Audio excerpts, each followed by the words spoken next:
ہے جی پھر تھوڑے کو ذمہ ہے ہاں جی تو پھر تھوڑا کم کردا ہوا فارما تے قبضہ کر رہے ہو اچھا وہ کریم میرا اللہ سی یار وہ تو ڈوڑا بڑی ہے بڑا نصیر کمر ساڈا 10ویں کلاس سے چھوٹا جہا بونا جہا سی وہ پھر وہ نہیں رہتے ہو کہ جڑا ملازم جڑی امارات میں کدی نہ کر سکتی اور پھر منی جو ہے ہیرو نہیں کہتے میرے گھر بھی اپنا سیرا اور لے کے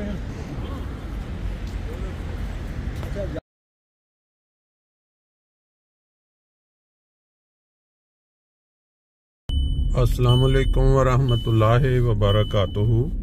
سبحان اللہ وبحمدہ سبحان اللہ العظیم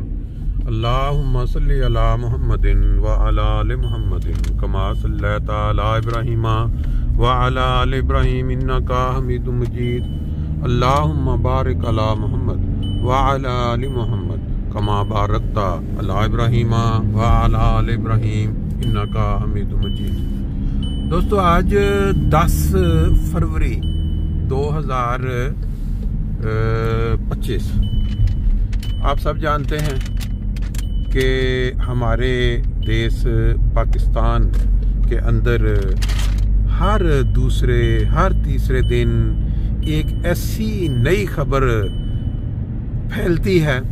کہ دنیا جہاں میں بسنے والے جتنے بھی مسلمان ہیں جو اردو سمجھتے ہیں پنجابی سمجھتے ہیں ان کا جو سر ہے وہ شرم سے جھکتا چلا جاتا ہے۔ ابھی کل ایک لسٹ جاری کی ہے سعودی عرب نے، انہوں نے کہا ہے کہ جی کن ممالک کے جو لوگ ہیں وہ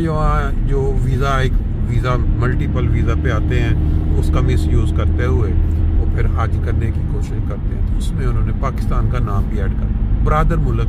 اسلامی برادر ملک، لیکن ان کو خطرہ ہے کہ جو لوگ ہیں وہاں سے آنے والے وہ مس یوز کریں گے۔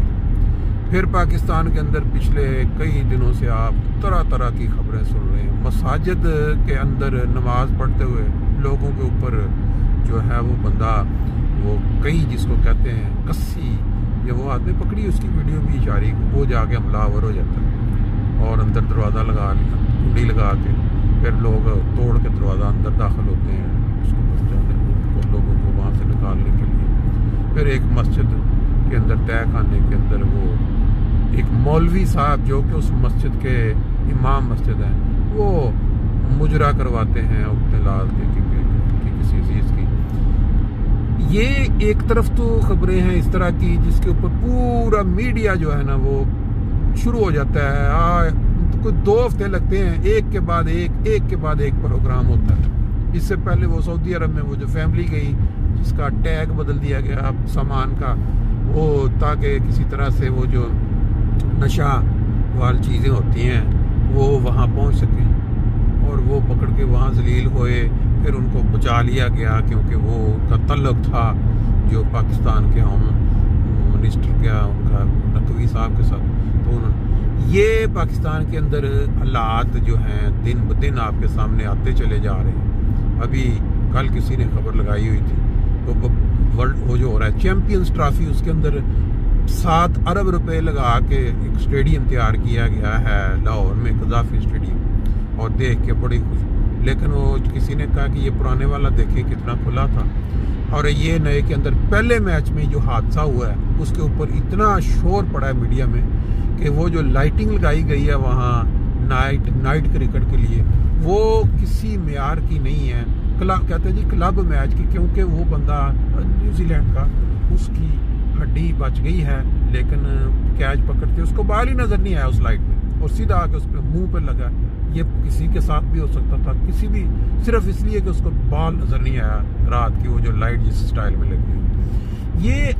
ایسی بات نہیں ہے کہ اس کے اندر کوئی غلطی ہو سکتی ہے، لیکن وہ جو مذہبی طور پہ کام ہو رہے ہیں، مساجد کے منار توڑنا، محراب توڑنا، قبر، اس کے اوپر میڈیا بالکل خاموش، پتہ ہی نہیں ہوتا کسی جگہ پہ کہ یہ بھیانک کام ہو رہے ہیں اس ملک کے اندر، لیکن جب یہ دوسرے کام نظر آتے ہیں جس میں مجرے ہوتے ہیں مسجدوں میں اور یہ وہ پھر وہ جاگتے ہیں اور اس پہ بڑا پروگرام بناتے ہیں، کبھی کوئی ویلاگ آ رہا ہے، کبھی کوئی یوٹیوبر آ رہا ہے، کبھی کوئی، لیکن وہ تعلیم جو نبی کریم صلی اللہ علیہ وسلم نے سکھائی مسلمانوں کو، اس کی خلاف ورزی اس کے اوپر کوئی بندہ نہیں بولتا. یعنی برائی جو ہے وہ نارمل ہو چکی ہے، جو کہ برائی. لیکن یہ جو کام ہے جس مساجد کی، جو جیسے اب یہ مجرے اور عورتوں کے متعلقہ خبر، اس کے اوپر ان کو بڑا مزہ آتا ہے اور اس کی وہ کرتے ہیں، او یہ ہو گیا وہ ہو گیا. اور مسجدیں توڑنے پہ اور یہ جو قبریں توڑنے پہ، اس کے اوپر ان کی کوئی کسی قسم کی کبھی کوئی پروگرام نہیں آتا. کیا وجہ ہے اس کی؟ وجہ صرف اتنی ہے کہ نبی کریم صلی اللہ علیہ وسلم نے جو بتا دیا تھا کہ میری امت میں ایک وقت آنا ہے جب یہ امت بگڑ چکی ہوگی. یہ آسمان کے نیچے بدترین مخلوق، بدترین منافق جو ہیں بڑے وہ، اور اس کا عملی ثبوت یہی ہے کہ یہ جو حرکتیں کرتے ہیں اسلام کو بدنام کرنے کے لیے، اس کے اوپر یہ جو سارے بلاگرز ہیں اور یہ ویلاگرز ہیں یا ٹی وی چینلز ہیں یا اخبارات ہیں، خاموش. کوئی کسی کو کہتے ہیں یہ تو کوئی نارمل ہے بالکل. بہرحال اللہ تعالیٰ جانتا ہے. پھر نبی کریم صلی اللہ علیہ وسلم اس وقت ایک امام مہدی تشریف لائیں گے اور وہ آ کے ان کی اصلاح کریں گے. لیکن ان کی اصلاح کیا ہونی ہے؟ یہ تو اس زمانے میں داخل ہیں اور وہ اصلاح کرنے کی بجائے وہ اپنے زیادتیوں میں اور ظلم میں بڑھتے جا رہے ہیں. ہم کیا کہہ سکتے ہیں؟ دیکھ کے صرف یہی تبصرہ ہی کر سکتے ہیں. مسجد قریب آ گئی ہے تو ہم تھوڑا مل کے صلی اللہ کر لیتے ہیں. صلی اللہ نبینا صلی علی محمد صلی علی حبیبنا صلی علی محمد.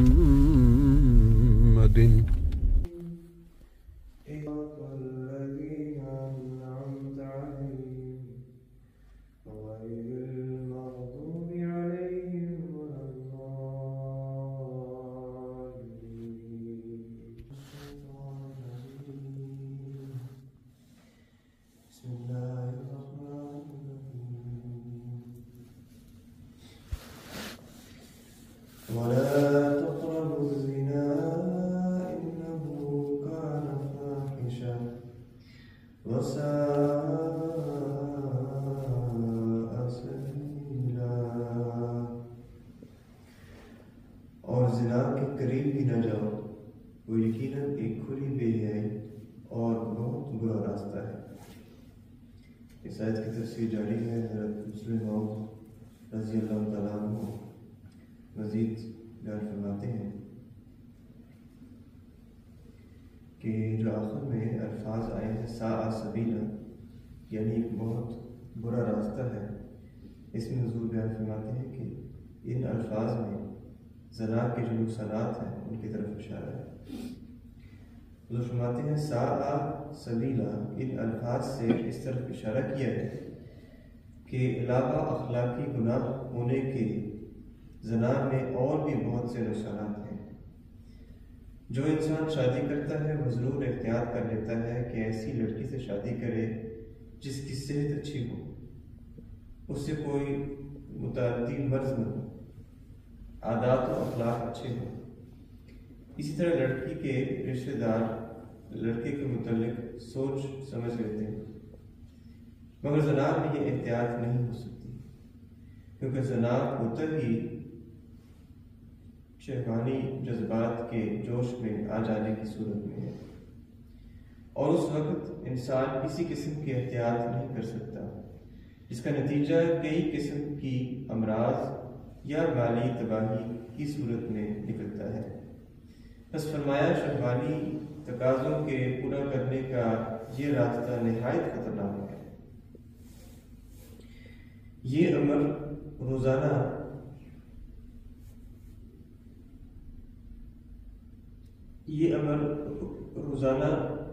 تجربے میں آ رہا ہے کہ گو بیوی سے جو تعلق خاوند پیدا کرتا ہے اسی قسم کا تعلق زانی زانیہ سے کرتا ہے، لیکن باوجود اس کے زنار کے نتیجے میں جس قسم کی بیماریاں پیدا ہوتی ہیں وہ بیوی کی صورت میں نہیں پیدا ہوتی یا بہت کم پیدا ہوتی ہیں۔ دنیا میں جس قدر لوگ آتشک یا سوزاک کی مرضوں میں مبتلا ہوتے ہیں ان میں سے کس قدر بیویوں سے اس مرض کو قبول کرتے ہیں؟ شاید 100 میں سے ایک بھی نہیں۔ بقیہ 99% یا اس سے زیادہ ان مریضوں کا زنا سے مرض کو حاصل کرتا ہے، اور جو مرض میاں یا بیوی کو ایک دوسرے سے لگتی ہے وہ بھی در حقیقت کسی پہلے زنا کے نتیجے میں ہوتی ہے۔ بس ساعہ سبیلہ کہہ کر ایک زبردست سچائی کی طرف انسان کو توجہ دلائی ہے، جو ہے تو ہر ایک کے سامنے لیکن اس کی طرف توجہ بہت کم لوگوں کو ہوتی ہے۔ اللہ